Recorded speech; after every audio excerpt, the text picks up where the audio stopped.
ठीक है। साइक्रोमेट्री के सवालात में दो तरह के सवालात होते हैं। एक तो होता है जो स्टैंडर्ड प्रॉपर्टीज निकालनी होती है एयर की, उस हवाले से तो कोई मसला नहीं है, वो तो सिंपल मैथमेटिकल एक्सप्रेशंस है, वो एक्सप्रेशंस याद करनी होगी, साफ साफ सी बात है। ठीक है, वो एक्सप्रेशंस अगर आपके जहन में होंगे, आप उसके अंदर वैल्यूज पुट इन करेंगे, आपको आंसर मिल जाएगा उसका। राइट, उसमें तो कोई मसला नहीं नहीं सर, बाकी सब तो करेंगे। है।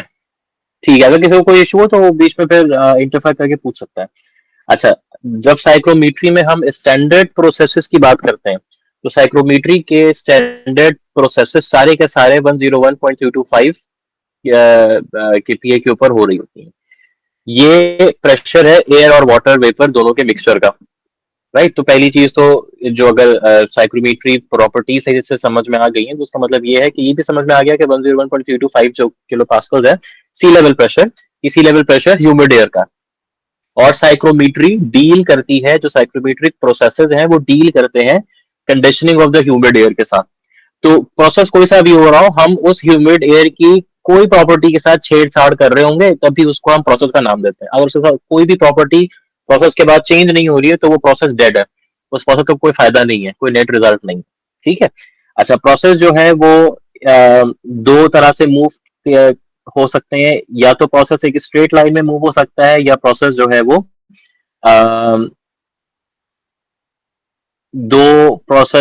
दो लाइन से मिलकर भी बन सकता है। तो अगर कोई प्रोसेस जो है वो एक स्ट्रेट लाइन में खुद ही मूव कर रहा है तो प्रोसेस लाइन और रूम इफेक्ट लाइन सेम होगी, और अगर प्रोसेस लाइन जो है वो 3-4 है और उसका जो रिजल्टेंट है वो एक स्ट्रेट लाइन निकल रही है, तो वो straight line room effect line कहलाई जाएगी। ठीक है। अब हम आ जाते हैं इन प्रोसेसेस के जो सेलिएंट फीचर्स हैं वो क्या हैं। तो if I call this state zero, then I will be numbering them 1 2 3 4 5 6 7 and 8। Process number 0 से 1 क्या है? Sensible heating. Sensible heating. ठीक है, जहां कहीं भी सवाल में सेंसिबल हीटिंग का वर्ड आता है, या सेंसिबल का वर्ड भी नहीं आता, सिर्फ हीटिंग का वर्ड आता है, और कहीं पर कोई स्टीम की बात नहीं हो रही है, कहीं पे कोई वाटर एडिशन की बात नहीं हो रही है, यानी कि कहीं भी सवाल में ये नहीं कहा जा रहा कि इसके अंदर पानी आ रहा है या पानी जा रहा है, बस इतना कहा गया कि भाई हीटिंग हो रही है। तो एक कॉमन प्रोसेस जब एक ह्यूमिड एयर के साथ हीटिंग का किया जाता है तो वो हमेशा सेंसिबल हीटिंग ही होती है। उसकी वजह यह है कि अनलेस एंड अनटिल उस हीट सोर्स में से बहुत ज्यादा स्टीम निकल रही हो, only then the water content will increase, otherwise it will not increase, only the temperature will rise। इसीलिए जब भी सेंसिबल हीटिंग की बात होगी, इसका जो सेलिएंट फीचर है, जो इसको क्रैक करने का जो फॉर्मूला है, दैट विल बी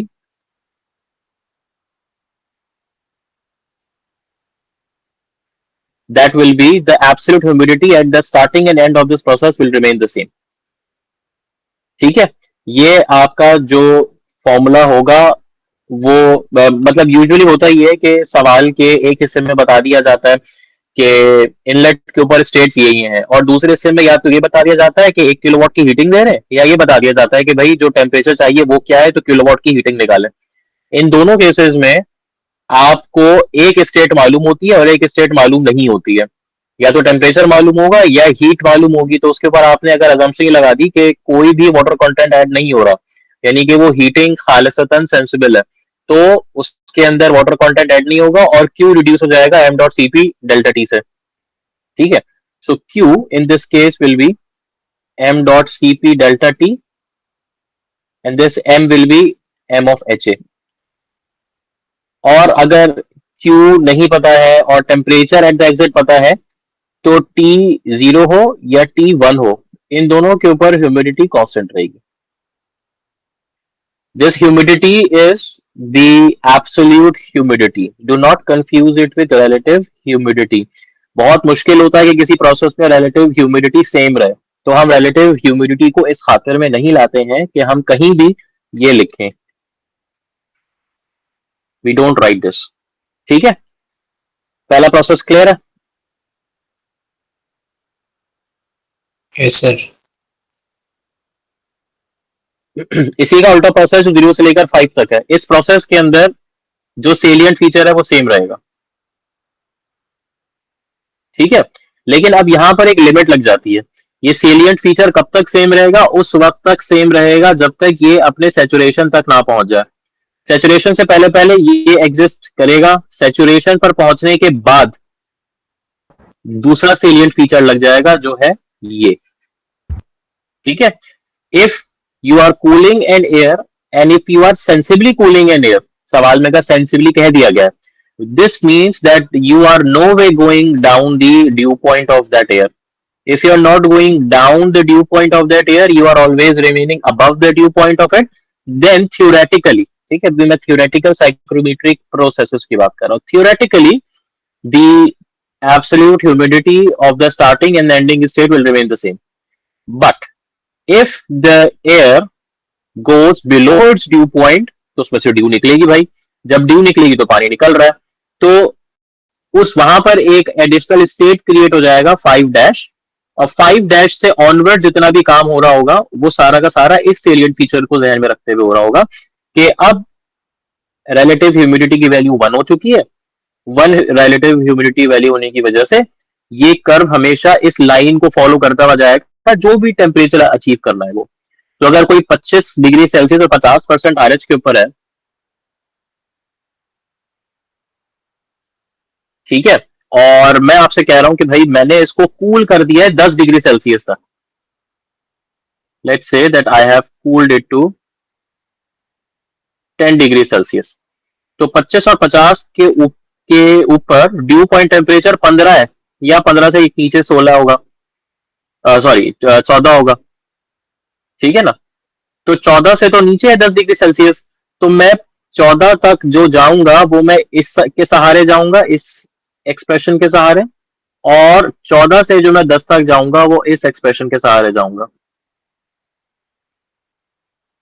ठीक है, और अगर मैं आपसे कहूं कि मुझे ये बताएं कि इसके अंदर स्पेसिफिक एंथैल्पी कितनी जाएगी, कितनी निकालनी होगी, तो आपने तो इस स्टेट को फिर देखना ही नहीं है, आपने डायरेक्टली यहां से आपने इसकी इंथाल्पी लेनी है, ये 30 बन रही है, और आपने डायरेक्टली यहां से इसकी इंथाल्पी लेनी है, ये 51 बन रही है, 51 माइनस 30 कर देंगे तो आपके पास आ जाएगा 21, 21 आपका किलो जूल पर किलोग्राम ऑफ एयर में से एंथैल्पी निकलेगी। तो जो आपका 2550 डिग्री सेल्सियस, 25 डिग्री सेल्सियस 50% आर के ऊपर एयर है वो 10 तक कूल डाउन हो जाएगी। ठीक है, आपको क्या कहता है इसमें से पानी कितना निकल जाएगा, तो भाई पानी इतना निकलेगा जितना इस 10 के कॉरेस्पॉन्डिंग ओमेगा है और इस 5 और 0 के कॉरेस्पॉन्डिंग ओमेगा। ये उसी प्रोसेस का उल्टा प्रोसेस है, लेकिन इस प्रोसेस के अंदर हमारे पास दो तरह की शराइत आती है। पहली शर्त ये आती है क्या वो सेंसिबली कूल हो रही है, दूसरी शर्त ये आती है क्या वो सैचुरेशन तक कूल होने के बाद मजीद कूल हो रही है। अगर सैचुरेशन तक कूल हो रही है तब तो भाई अल्लाह खैर सल्ला, जो सेंसिबल हीटिंग का केस था वही सेंसिबल कूलिंग का केस है। लेकिन अगर सैचुरेशन के बाद मजीद कूल डाउन हो रही है तो वो सैचुरेशन लाइन को फॉलो करते हुए नीचे की तरफ जाएगी। एक दफा आप लोग साइक्रोमेट्रिक चार्ट पे इसको ट्रांसफॉर्म करना सीख गए ना किसी भी साइक्रोमेट्रिक प्रोसेस को, तो कोई मुश्किल बात नहीं है। ये वाला प्रोसेस क्लियर है 0 से लेकर 5 तक का, ये डेल्टा एच निकाला है, ये डेल्टा एच निकाला है इन द केस ऑफ कि भाई टेम्परेचर 25 था, उसको ड्रॉप करना था 10 तक, उस केस में। ठीक है, इसमें कोई इश्यू अब तक?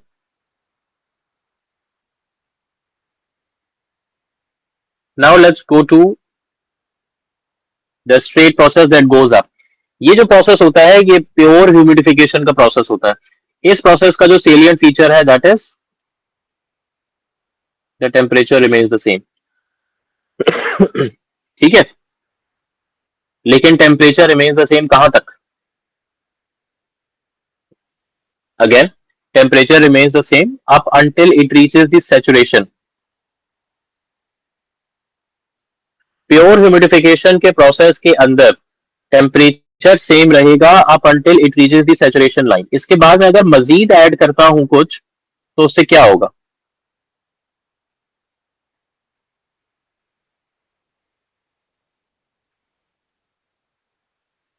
कोई आइडिया? टेम्परेचर बढ़ेगा। टेम्परेचर बढ़ाने के लिए इसका मतलब मुझे इस वाली लाइन पे जाना होगा? नहीं, अगर मैं एक वाटर का स्प्रे डाल रहा हूँ उसके अंदर, भाई टेम्परेचर चेंज नहीं हो रहा। टेम्परेचर चेंज ना होने का क्या मतलब है कि मेरी जो स्टीम आ रही है वो भी इसी टेम्परेचर पर है, 25 डिग्री सेल्सियस के ऊपर। तो 25 डिग्री सेल्सियस की स्टीम जब 25 डिग्री सेल्सियस के एयर के साथ मिलेगी तो 25 से आगे जाएगी नहीं। इसका मतलब कि एयर उतनी ही स्टीम ले सकेगी जब तक ये सैचुरेट ना हो जाए। Once it is saturated, the remaining steam will remain steam. It will not become humidity. Humidity is a vaporized form of steam inside the air. Steam, on the other hand, is a vaporized form of water in itself. वो water और air का mixture नहीं होगा, ठीक है? So if the problem is of a pure humidification nature, you can add steam or you can add humidity only up until it reaches saturation. Any more water that is going to be added at the same temperature is going to result in no addition. वो सारा water waste होगा, ठीक है? अब आ जाते हैं असली steam के ऊपर कि भाई अगर वाकई स्टीम डाल रहे हैं और स्टीम स्टीम है 100 डिग्री सेल्सियस के ऊपर आ रही है, तो वो प्रोसेस 0 से 3 नहीं रहेगा, वो प्रोसेस बन जाएगा 0 से 2 वाला, क्योंकि स्टीम अपने साथ टेम्परेचर भी लेकर आ रही है और स्टीम अपने साथ वाटर कंटेंट भी लेकर आ रही है। इस पे तो फिर स्काई इज द लिमिट, फिर आप जहां तक जाना चाहें जाए, ठीक है? इस केस में ऐसा हो सकता है कि ये ऊपर जाए, सेचुरेशन लाइन के पास जाए और फिर सेचुरेशन लाइन के साथ साथ जाना शुरू हो जाए, ठीक है? क्योंकि इस साइड तो चार्ट पूरा का पूरा इंक्रीज हुआ जा रहा है। तो 0 से 2 और 0 से 3 वाला प्रोसेस समझ में आ गया? This is humidification by adding steam. 0 से 3 is adding steam at the same temperature of the air. Sir ये ठीक 0 है, से 2 कैसे बता सर 0 से 2 वाला देखो 0 से 2 जो है वो किस चीज की नफी है? 0 से 2 इस चीज की नफी है कि स्टीम एयर के टेम्परेचर पे नहीं आ रही, तभी तो एयर का टेम्परेचर इंक्रीज होना चाहिए। जब एयर का टेम्परेचर इंक्रीज होगा तो ये तो हत्तुल इम्कान, जहां जितना टेम्परेचर की स्टीम डालोगे उतना ज्यादा इंक्रीज होता रहेगा। इसका स्लोप बताता रहेगा कि स्टीम कितनी हॉट है। अगर स्टीम जो है वो बड़ी ज्यादा तगड़ी आपने डाल दी इसके अंदर, बहुत अच्छी सुपर हीटेड स्टीम आप इसके अंदर डाल रहे हैं, तो ये इस तरह से जाएगा कर्व, यानी कि टेम्परेचर जल्दी बढ़ेगा और ओमेगा थोड़ा देर से बढ़ेगा। और अगर आपने बड़ी नाजुक स्टीम डाली हुई है, आपने बहुत वेट है स्टीम आपकी जो है, तो ये जो प्रोसेस है ये इस तरह से जाएगा थोड़ा, यानी कि rate of increase of humidity बड़ा तेजी से होगा और टेम्परेचर चेंज बड़ा स्लोली होगा, ठीक सर है? मुझे सेचुरेशन पे जल्दी पहुंच जाएगा अगर वेट स्टीम होगी। एग्जैक्टली अगर ये वेट स्टीम होगी तो ये सैचुरेशन पे जल्दी पहुंच जाएगा और ये यहाँ पर रुक जाएगा। यहाँ पर रुकने के बाद स्टीम की गर्मी की वजह से अगर टेम्परेचर बढ़ा तो स्टीम ऐड होगी, अदरवाइज स्टीम ऐड नहीं होगी, ठीक है? तो यहाँ पर एक कंडीशनल स्टेटमेंट आ जाती है कि भाई if steam is still heating the air only then water will rise or the water content will rise, otherwise the water content will not rise. Air is not dying to get water now, air is sufficiently full. ऐसा case बहुत कम होता है, ठीक है? On the other hand अगर मेरे पास जो steam है बड़ी सुपर हीटेड स्टीम है, तो उस केस में भी जो है वो हमें जो टेम्परेचर है वो तो फिर बहुत तेजी से इंक्रीज किया जा सकता है और ये साइक्रोमेट्रिक चार्ट तो बढ़ता रहेगा, 50 पे जाएगा, 60 पे जाएगा, 70 पे जाएगा। It depends on the steam कि आप स्टीम कैसी डाल रहे हैं और आपको कितनी चाहिए। साइक्रोमेट्रिक प्रोसेसेस के अंदर बहुत कम होता है ऐसा कि हमें अपना जो कंडीशनड एयर है उसका टेम्परेचर 50 से ऊपर लेकर जाना पड़े। यूजुअली 50 इज द लिमिट, ठीक है? तो 50 की लिमिट तक जाने के लिए मैं सुपर हीटेड स्टीम का कोई पूरी की पूरी बॉयलर नहीं लगा दूंगा कि सुपर हीटेड स्टीम का जो है बड़ा सा बॉयलर है वो मेरे जो है रूम के अंदर 10 किलोग्राम पर सेकंड से स्टीम भेज रहा है। It is not going to happen, right? Because it will then become a pot in which you can cook rice. तो उसके लिए जो है वो हम फिर बहुत माइन्यूट स्टीम जो है वो अमाउंट डालते हैं। और at the end of the day steam डालने का प्रोसेस दो चीजों के लिए यूज होता है। पहली चीज जो है वो ये है कि आपको हीटिंग क्रिएट करनी है और आपके पास लेफ्ट ओवर स्टीम है, तो आप उस स्टीम से हीटिंग क्रिएट कर रहे होते हैं। दूसरा प्रोसेस होता है कि ह्यूमिडिटी इंक्रीज करनी है। लो टेम्परेचर के ऊपर स्टीम बनाना ज्यादा महंगा है कंपेयर टू हाई टेम्परेचर के ऊपर स्टीम बनाना। क्यों? क्योंकि लो टेम्परेचर के ऊपर स्टीम बनाने के लिए वैक्यूम क्रिएट करना पड़ता है, वैक्यूम के लिए कंपोनेंट्स चाहिए, सक्शन पावर चाहिए, बिजली चाहिए। हाई प्रेशर के ऊपर स्टीम बनाने के लिए, हाई टेम्परेचर के ऊपर स्टीम बनाने के लिए you just need to burn fuel. ठीक है, तो ये वाला जो क्वाड्रेंट है ये सारा का सारा गवर्न करता है स्टीम ह्यूमिडिफिकेशन को। ठीक है, this quadrant is rather easy. इस क्वाड्रेंट के अंदर temperature will rise and omega will rise, they both will rise. With what rate will they rise? It is going to be dependent on two things. One thing is how much hot the steam is and how much water or how much flow rate of the steam that we are putting in. अच्छा, अब यहाँ पर एक चीज हम ले आते हैं कि हम किसी भी प्रोसेस को तोड़ सकते हैं उसके कंस्टिट्यूएंट प्रोसेसेस के अंदर। अगर आपको ये मालूम करना है कि वाटर कंटेंट कितना हो और स्टीम की क्वांटिटी कितनी हो, तो आप इस डायगोनल लाइन को तोड़ सकते हैं एक हॉरिजॉन्टल लाइन और एक वर्टिकल लाइन में। तो ये दो प्रोसेस बन जाएंगे, एक सेंसिबल हीटिंग का प्रोसेस और एक प्योर ह्यूमिडिफिकेशन का प्रोसेस। प्योर ह्यूमिडिफिकेशन के प्रोसेस से आपको मास रेट ऑफ स्टीम मिल जाएगा और सेंसिबल हीटिंग के प्रोसेस से टेम्परेचर डिफरेंस मिल जाएगा। तो आपको ये मालूम हो जाएगा कि कितने टेम्परेचर के ऊपर कितनी स्टीम डालनी है। ये बात आती है समझ में? नहीं सर। नहीं? नहीं सर नहीं। अच्छा, चलो लेट्स reduce the mess.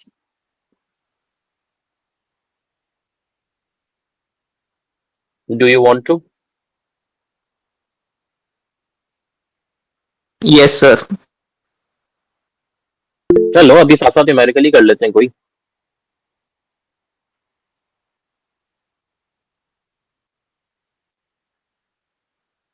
देखो साइक्रो पेपर के लिहाज से साइक्रोमीट्री में कोई भी प्रोसेस आ सकता है। It can be steam humidification too, कुछ मना नहीं है, ठीक है ना। तो अगर स्टीम ह्यूमिडिफिकेशन है तो उस केस में आपको सॉल्व करना तो आना चाहिए ना।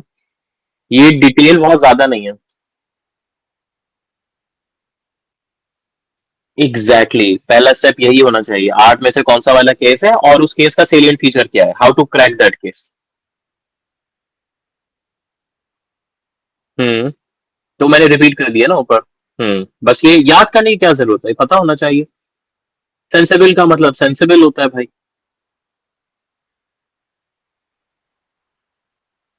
चलो भाई, मैं आपसे सवाल करता हूं कि मेरे पास एयर 25 डिग्री सेल्सियस और 50% आरएच के ऊपर है। मुझे अपनी एयर को स्टीम ह्यूमिडिफिकेशन के जरिए, मैंने अब यहां पर आपको कह दिया कि भाई मुझे स्टीम ह्यूमिडिफिकेशन करके दो, मैं नहीं जानता। मुझे अपनी एयर को स्टीम ह्यूमिडिफिकेशन करते हुए मेरी जो एयर का स्टेट है वो फॉर एग्जांपल लाकर दो मुझे।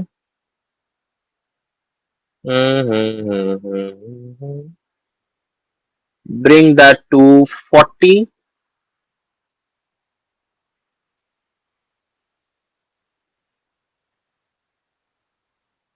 ठीक है, ब्रिंग दैट टू 40। मैंने सिर्फ इतना कहा, मैंने आपको दूसरी स्टेट भी नहीं बताई है। मैंने आपसे कहा कि मुझे स्टीम ह्यूमिडिफिकेशन करते हुए 40 डिग्री सेल्सियस तक अपना टेम्परेचर चाहिए। ठीक है, अगर तो ये सेंसिबल हीटिंग का सवाल होता, ये सवाल मुकम्मल था। लेकिन यहाँ पर स्टीम ह्यूमिडिफिकेशन का सवाल दिया गया है, तो मुझे यहाँ पर बताना होगा कोई और दूसरी स्टेट। मैंने कहा कि भाई मुझे आर एच वही मेंटेन करना है, आप बस मुझे 25 डिग्री सेल्सियस से 40 डिग्री सेल्सियस तक स्टीम को हीट अप करके दे दो। इसका सवाल कुछ इस तरह से बन सकता है that a sample of air at 25 degrees Celsius and 50% RH, yeah, 50% is to be heated via steam to a temperature of 40 degrees Celsius and 50% RH.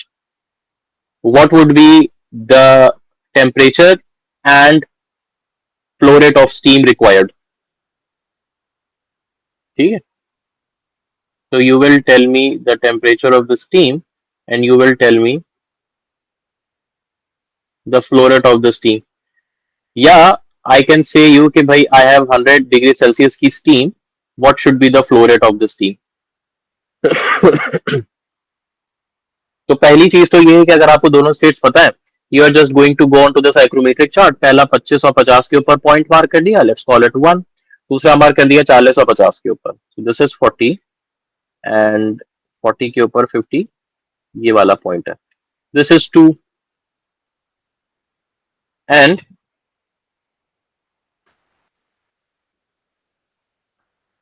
making a line जी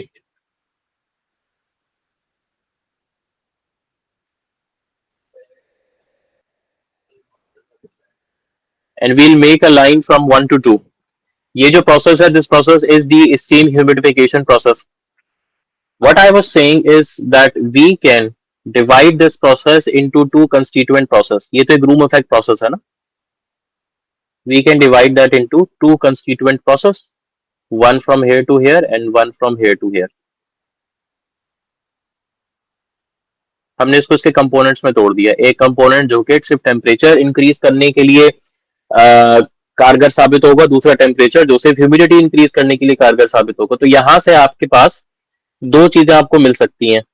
आप यहां से निकाल सकते हैं कि आपका एब्सोल्यूट ह्यूमिडिटी का डिफरेंस कितना होना चाहिए. तो भाई यहाँ पर जो एब्सोल्यूट ह्यूमिडिटी आ रही थी वो आ रही थी 22.5 23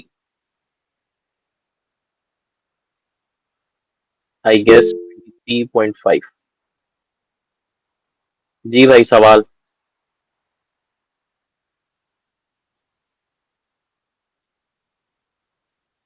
मैं सिर्फ आपको समझाने के लिए कर रहा हूँ, इसमें करने की जरूरत नहीं. ठीक है, मैं उसको डिकम्पोज करके बता रहा हूँ. ठीक है, सिमिलरली यहाँ पर जो temperature that is 25 and that is 40.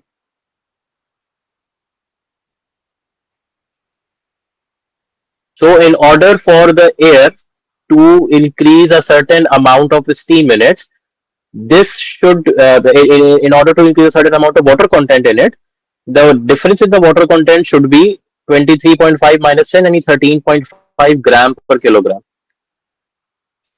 ठीक है, हमने डेल्टा डब्ल्यू से ग्राम पर किलोग्राम निकाल लिया. You just multiply it with what?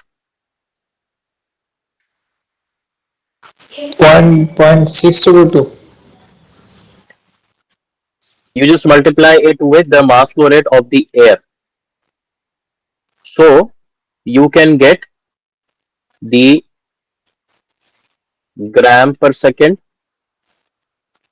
of this steam. अगर मैं यहां पर कह दूं कि भाई 1 किलोग्राम पर सेकंड से एयर मूव कर रही है, तो ये बन जाएगा 13.5 ग्राम पर सेकंड ऑफ स्टीम. और इस ग्राम पर सेकंड को आप किसी भी तरह से लिख सकते हैं, एमएल पर सेकंड में लिख सकते हैं, लीटर पर सेकंड में लिख सकते हैं. ठीक हो गया?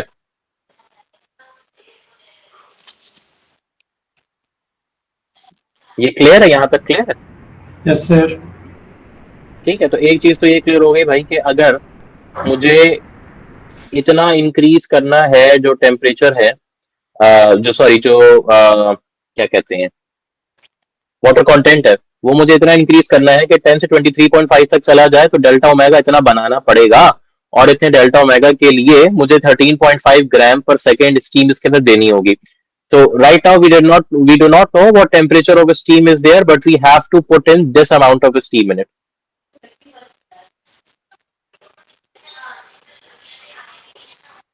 ठीक है. Now once we know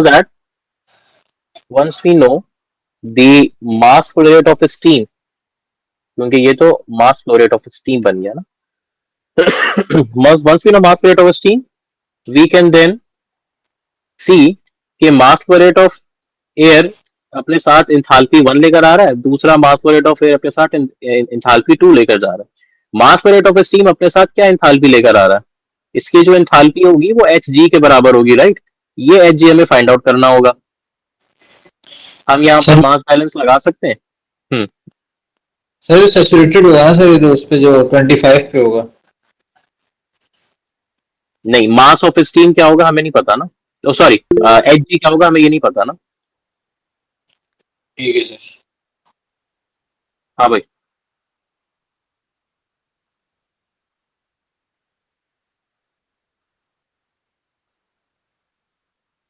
ये उस केसेस में लगेगा जहां पर आपसे कोई टेक्निकल सवाल किया जाता है. फॉर एग्जांपल हीट कितनी चाहिए, जैसे यहाँ पर एक टेक्निकल सवाल है कितनी स्टीम और किस टेम्परेचर पे चाहिए, तो मास बैलेंस उन केसेस में लगेगा. हर केस जो है वो टेक्निकल नहीं होता, तो हर केस में एनर्जी बैलेंस या मास बैलेंस लाजमन नहीं भी लगेगा. लेकिन साइक्रोमेट्रिक प्रोसेसेस में मेजॉरिटी ऑफ द केसेस में मास और एनर्जी बैलेंस लगता है.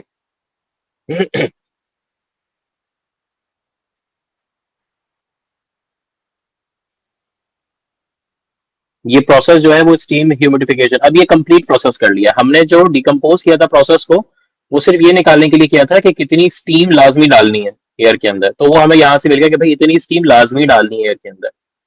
अब हम जितनी स्टीम लाजमी डालनी है एयर के अंदर, उसको उसकी मदद से एक एच जी की वैल्यू निकाल रहा है। ठीक है, अच्छा, H1 की जो वैल्यू है दैट इज अराउंड 50। ठीक है, और H2 की जो वैल्यू है दैट इज अराउंड 100, तो अराउंड 50 का डिफरेंस है। H1 इज 50, Ma तो 1 ही है। ये जो Ma है ये बन जाएगा 1 प्लस 13.5 ग्राम पर सेकेंड को किलोग्राम में करेंगे तो 0.0135 हो जाएगा। और H2 जो है वो 100 के बराबर है। Ms जो है वो 0.0135 है। Hg हमें निकालना है। So this thing is 50, this thing is 100, and we need to find this thing out. So 100 minus 50, we are going to get 50,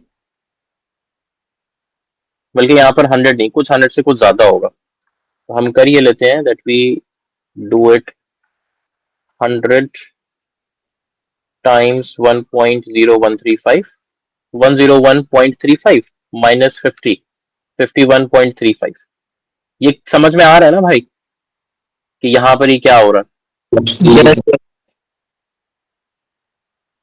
यहाँ पर मुझे 51.3 मिला, और यहाँ पर जो ms है उसको मैं नीचे ले जाऊंगा तो ये 0.0135 हो जाएगा। यहाँ पर बचाएगा hg, 51.3 minus 0.0135, 51.3 divided by 0.0135. It says me that with this I need to have a steam of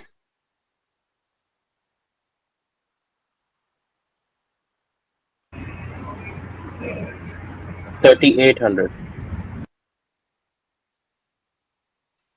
ठीक है, तो अब हम जो है वो अपने स्टीम टेबल्स में जाएंगे और उसको फाइंड आउट करेंगे कि 3800 के ऊपर एच की वैल्यू कहाँ मिलेगी।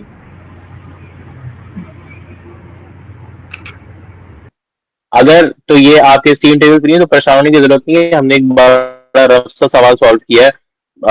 लेकिन अगर एग्जाम में कोई सवाल आता है तो उसकी वैल्यू लाजमन स्टीम टेबल्स में आ रही होगी कहीं ना कहीं। ठीक है,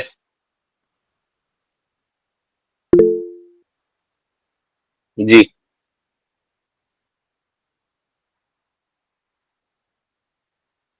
स्टीम स्टीम का मास हो रहा है, हमने एक एयर का मास 1 लेट किया है।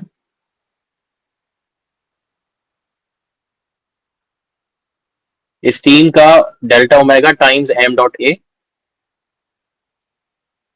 जितना डिफरेंस चाहिए उसको मल्टीप्लाई कर दिया एयर के साथ, क्योंकि ग्राम पर किलोग्राम था और वहां पर किलोग्राम पर सेकंड था, तो they cancelled out and we got gram per second of water. ठीक है, तो भाई ये यहां से तो ये चीज आ रही है। अगर मैं कहता हूं कि भाई ये मुझे सिस्टम लगाना है स्टीम ह्यूमिडिफिकेशन का, और आप ये स्टीम टेबल्स में जाकर देखेंगे तो आपको ये मिलेगा या नहीं मिलेगा?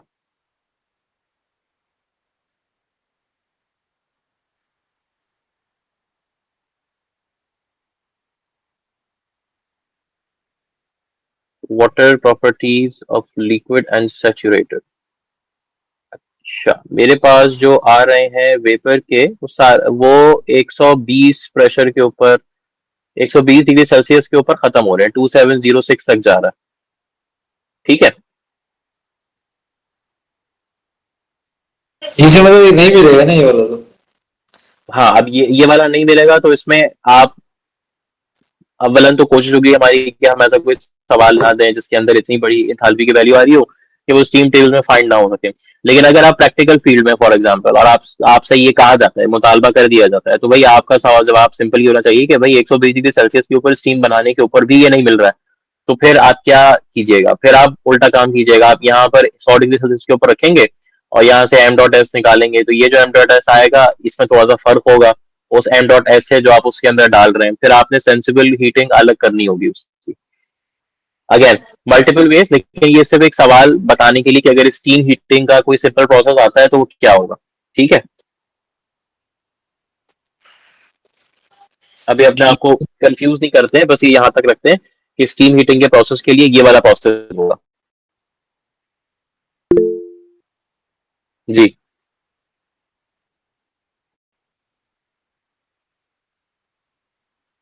हाँ, साइक्रोमेट्रिक भाई 20 नंबर का मिड टर्म है ना, 20 नंबर के मिड टर्म में ClO1 तो कंप्लीट हो गया, तो जाहिर सी बात है उसकी वेटेज ज्यादा होनी चाहिए। ClO2 अभी चल रहा है, ClO2 के अंदर कूलिंग लोड भी है, ClO3 है, तो ClO3 तो खैर बहुत ही छोटा होता है, तो वेटेजेस तो डिपेंड करती है ना परसेंटेज ऑफ कंप्लीशन के लिहाज से। ये तो मुझे नहीं पता। 10 नंबर का आ जाए तो क्या बुरा है, तो मसला है तुम्हें। नहीं सर 10 बहुत ज्यादा हो जाएगा। सर 10 का तो वेपर कंप्रेशन आएगा ना सर। नहीं, आपने पेपर बनाया होगा तो आपको पता होगा 10 का पेपर कंप्रेशन आएगा।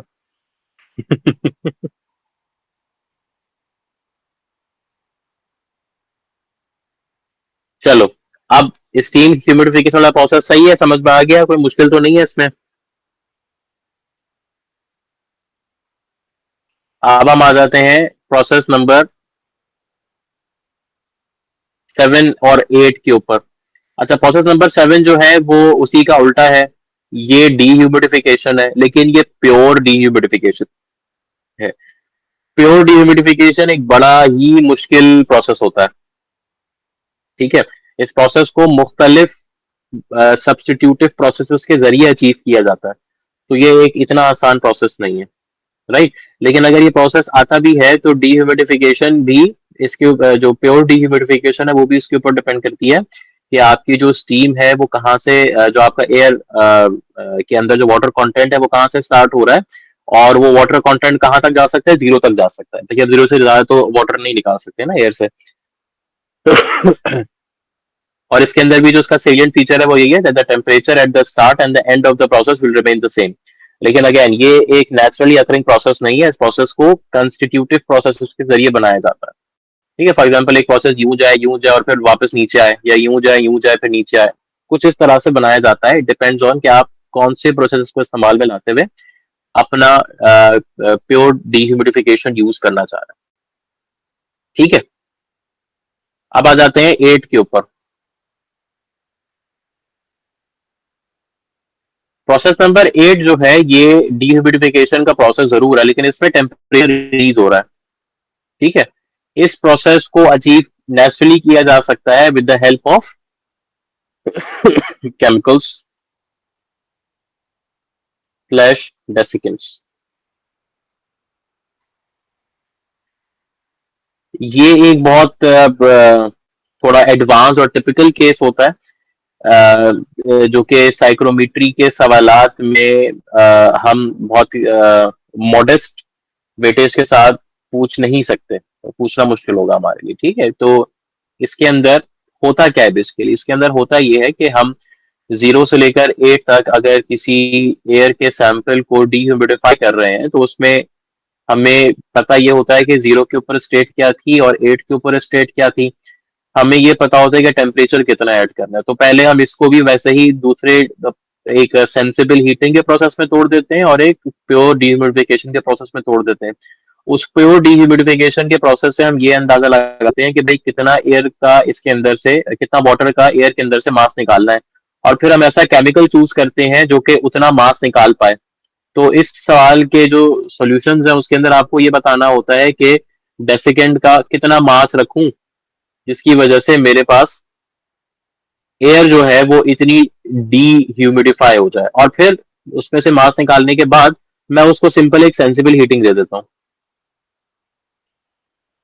जिसकी वजह से मेरे पास ये वाला प्रोसेस अचीव हो जाता है। ठीक है, जो नेचुरली अकरिंग प्रोसेस होते हैं उनके अंदर टेम्परेचर का इंक्रीज काफी कम होता है, तो जिस रेट से ह्यूमिडिटी गिरती है वो रेट ज्यादा होता है, और जिस रेट से टेम्परेचर इंक्रीज होता है वो रेट निस्बतन काफी कम होता है। अगर उसे ज्यादा रेट चाहिए तो उसके लिए आपको सेंसिबल हीटिंग लगानी पड़ेगी। ये क्लियर है?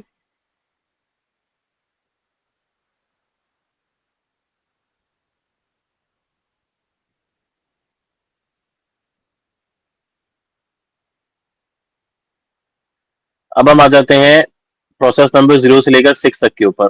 0 से लेकर 6 तक का प्रोसेस जो है वो एक कूलिंग कंडेंसेशन का प्रोसेस है। ये एक नेचुरली अकरिंग प्रोसेस है।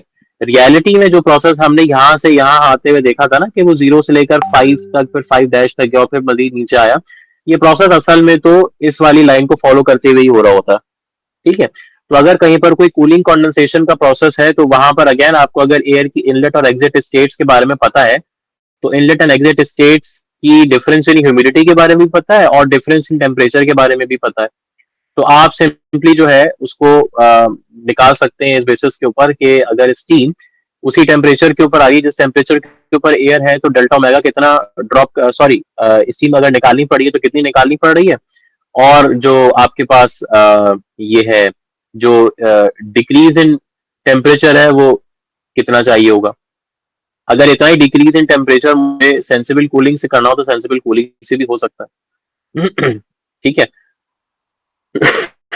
जो ये वाला जो प्रोसेस है 0 से लेकर 6 तक का प्रोसेस, ये 0 से लेकर 6 तक का प्रोसेस ड्राइव होता है अपैरेटस ड्यू पॉइंट की वजह से।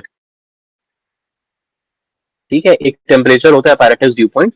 अपैरेटस ड्यू पॉइंट का जो टेम्परेचर होता है उस टेम्परेचर तक एयर जाना चाहती है, लेकिन उसके बीच में कहीं ना कहीं टर्मिनेट होना पड़ता है इसको, क्योंकि 100% हीट ट्रांसफर मुमकिन नहीं हो पाती है। तो इस लाइन का जो स्लोप है वो बेसिकली अपैरेटस ड्यू पॉइंट के पैरामीटर से निकल सकता है। अदरवाइज इसको सॉल्व करना मुश्किल होता है। मतलब you can not solve it if you do not know the apparatus dew point, you do not know what is going to be the slope of this line.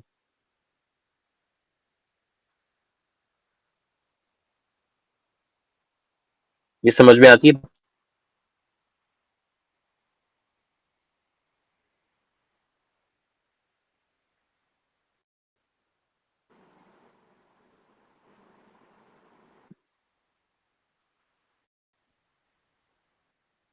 जो प्रोसेसेस हैं वो ये। हाँ, कोई सवाल?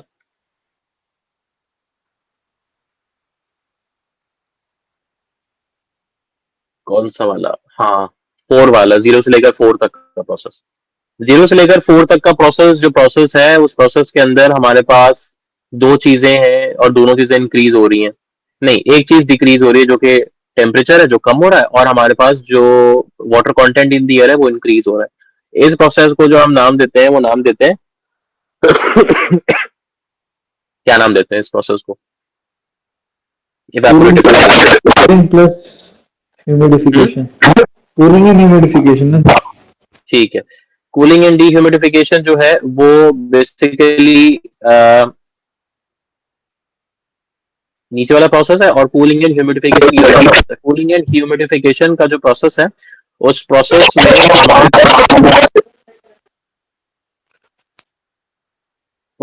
में हमारे पास जो है वो एक स्पेशल केस होता है जिसको हम इवेपोरेटिव कूलिंग कहते हैं। इवेपोरेटिव कूलिंग का जो प्रोसेस होता है वो वेट बल्ब लाइन के साथ साथ होता है।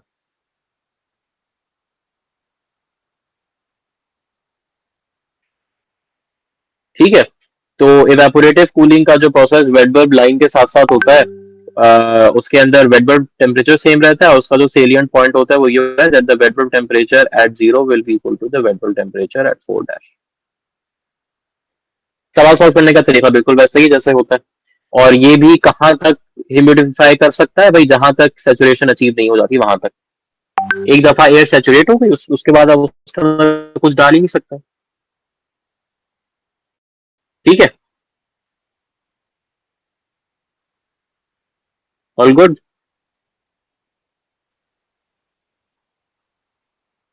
अनवार को सब समझ आ रहा है, अंगूठा उड़ता हुआ आ रहा है उसको।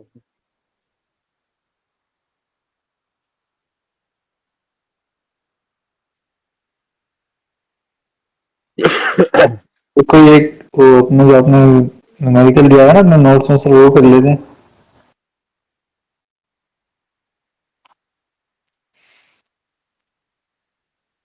एक मिनट रुको यार।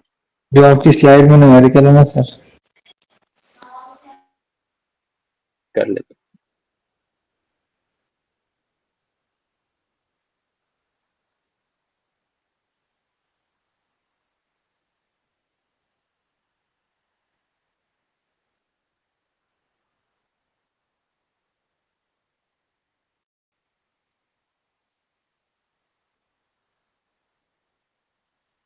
क्या मसला है, 1 मिनट रुकना।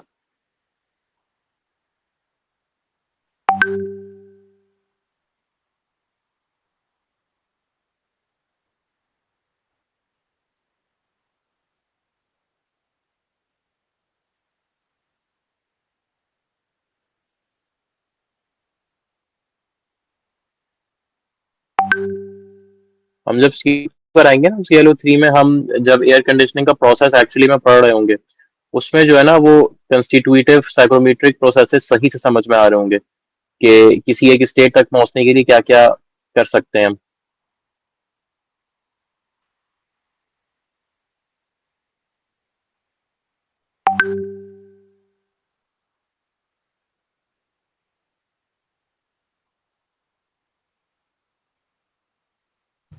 सर ये 6 वाला कूलिंग के साथ डीह्यूमिडिफिकेशन है ना? एक मिनट।